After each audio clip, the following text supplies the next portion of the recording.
All right, toes to bar. What is the highest level version of a toes to bar? Strict toes to bar. How many people are working on strict toes to bar?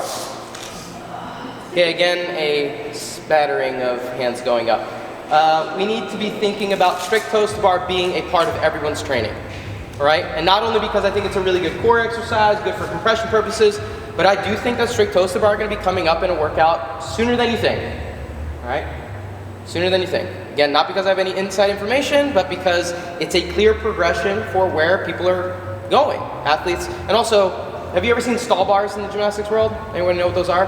A piece of equipment that looks like a bunch of rungs on a ladder up against the wall with the top one kind of sticking out a little bit more.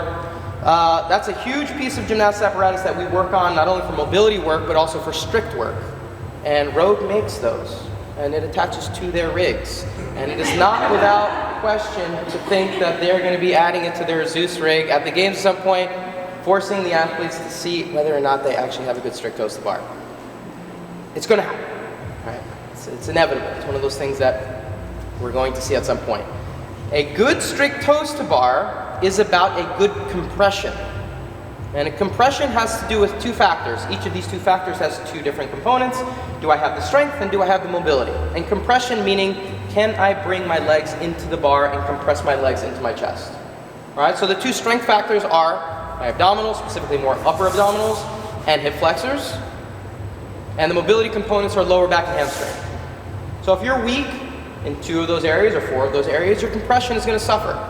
Right? And it's going to lead to a different toes to bar, which we'll talk about in a second. The first exercise we're going to show right now is a compression-specific exercise. It will tell us whether or not your compression is a position of weakness or a position of strength. These suck. Right? These are not fun. They're really good exercise, though. They're fun to kind of throw in for core work. But if you start to seize up in your quads in the first 1 or 2 reps, it's a good indicator that's probably something you need to be working on. All right? So what does this look like? So what we're going to do here is called a pike up and a straddle up. All right, the way it works, feet are going to be together, your hands are going to be resting along the sides of your legs, and your goal is going to be to run your hands as long along your legs as far as you can, compression-wise, where it's doable but challenging. All right, doable means 10 reps coming off the ground without your feet touching. So you're going to try to reach out far. Don't start yet. 10 reps off the ground for the entire 4 reps. If you need to have your shoulders past vertical back here, fine. I don't really care what your starting point looks like today. But if you reach out quite a bit or challenging yourself, your quads might seize up on you, okay? Be aware. After 10 pike, you're gonna do 10 straddled. 10 straddled, again, reaching out as far as you can.